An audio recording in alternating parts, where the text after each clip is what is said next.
शरद, क्या हलचल है? कुछ सेटलमेंट दिखाई दे रही है अब? क्योंकि एक बात तो तय है, जो चीफ मिनिस्टर की मांग थी वो अब नहीं रही है। एक स्टेप पीछे सचिन पायलट ने भी लिया है, एक क्या कह रहे हैं, काफी स्टेप पीछे सचिन पायलट गए हैं। क्या प्रॉमिस हुआ है? कुछ आंकड़े निकल के आ रहे हैं?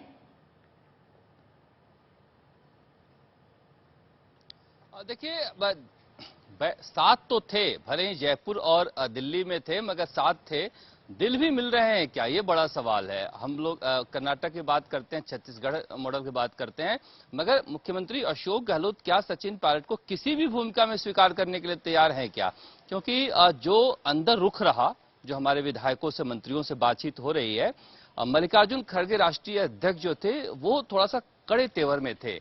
जैसे मुख्यमंत्री अशोक गहलोत अपना काम गिना रहे थे तो उन्होंने कहा कि आप बोल लिए हैं तो मैं बोलूं, और फिर उन्होंने कहा कबीर के दोहे सुनाए, काल करे सो आज करे सो अब, पल में प्रलय होगी बहुरी करेगा कब। तो ये कहने का मतलब था कि अब कब करोगे, बहुत लेट हो चुका है। ये जो कबीर के दोहे उन्होंने, मल्लिकार्जुन खड़गे ने मुख्यमंत्री अशोक गहलोत को सुनाए हैं, मुझे लग रहा है कि कहीं न कहीं अभी तक ये हम साथ हाथ हैं पिक्चर रिलीज कर दी कांग्रेस के डायरेक्टर केसी वेणुगोपाल ने, लेकिन द एंड अभी बाकी है। एंड में क्या होगा, क्या सचिन पायलट किस रोल में होंगे? क्या एआईसीसी के महासचिव बनकर उन्हें यहां से हटाया जाएगा? अगर कैंपेन कमेटी के चेयरमैन बनते हैं तो क्या मुख्यमंत्री अशोक गहलोत एक कदम आगे बढ़ा के गले लगाएंगे? क्योंकि आप भी बता रहे हैं प्रीति, हम लोग भी देख रहे हैं कि सचिन पायलट अब पूरी तरह से गांधी परिवार को खुद को सौंप चुके हैं, और गांधी परिवार को लगता है कि हमें इनकी भूमिका तलाशनी होगी।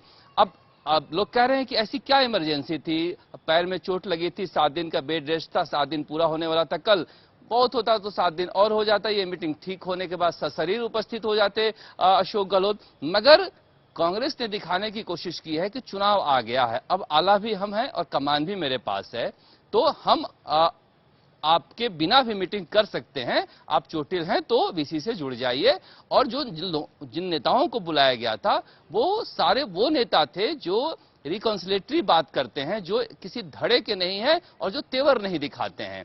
तो कहीं ना कहीं एक संदेश दिया है कांग्रेस ने कि जो कांग्रेस पार्टी के बारे में सोचते हैं वो हमारी पार्टी, हम उनको दिल्ली बुलाकर मीटिंग कर सकते हैं, आप लोग लड़ोगे तो लड़ते रहो। एक और बात कही है राहुल गांधी ने कि लॉयल्टी जो है, लॉयल्टी कांग्रेस में रॉयल्टी देगा, हम लॉयल्टी को आगे रखते हैं और कभी न कभी आप लोगों को मिलेगा। वो सचिन पायलट की बगावत का जिक्र था, और 25 सितंबर को जो कुछ मुख्यमंत्री अशोक गहलोत के लोगों ने या इनके कहने पर किया गया, उन दोनों का वो सीधे सीधे जिक्र न करके दोनों नेताओं को एक संदेश देना चाह रहे थे। लेकिन देखिए, सचिन पायलट जिस बात पे अड़े हुए थे प्रीति कि आरपीएससी का पुनर्गठन हो और दूसरा वसुंधरा राजे के शासन के दौरान जो भ्रष्टाचार उसकी जांच हो, तो उनका फेस सेविंग तो देखिए कांग्रेस ने कर दी है कि आपको हम तरजीह दे रहे हैं। अब आगे रोल को लेकर कहा जा रहा है कि हो सकता है कि आज रात तक डिसाइड हो जाए, सचिन पायलट थे उन्होंने हर रैली में बहुत बोला था इन तीनों पे कि वो हिलेंगे नहीं जब तक ये 3 चीजें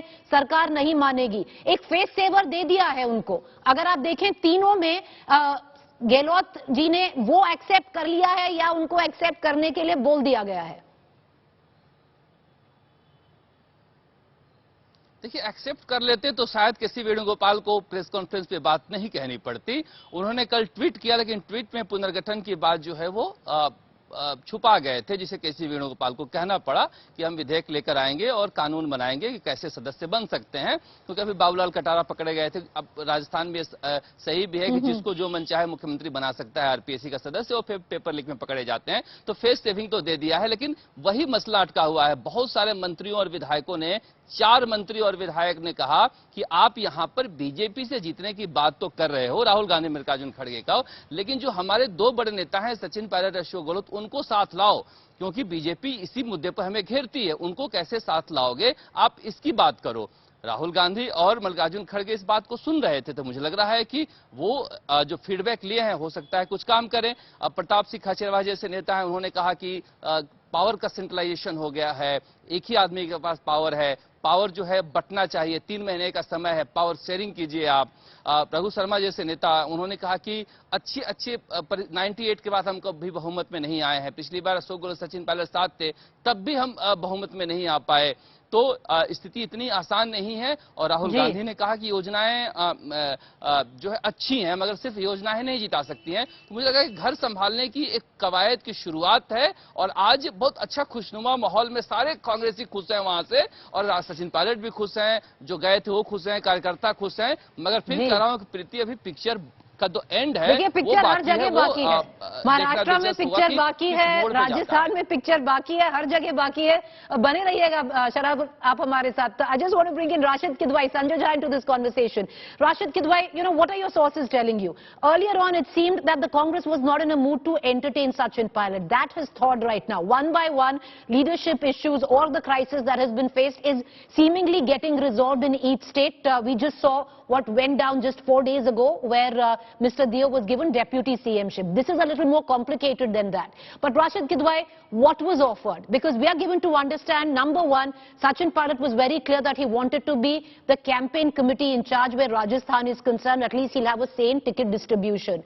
The other thing which seemingly was offered is the post of General Secretary, either Maharashtra or Kamal Nath saying, because close to Sachin Pilot, that you come to Madhya Pradesh. What really went down, Rashid Kidwai?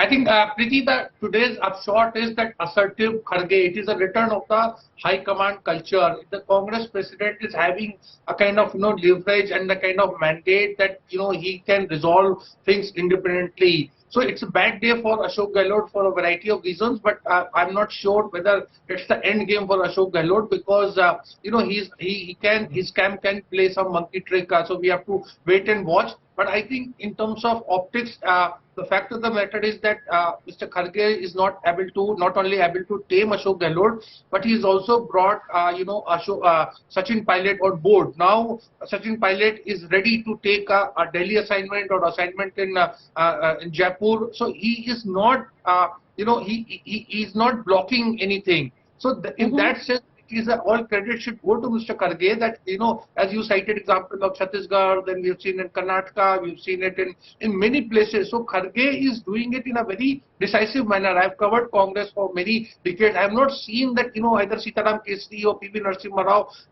being able to do things in organization the way Mr. Kharge is doing it. And this goes to his credit.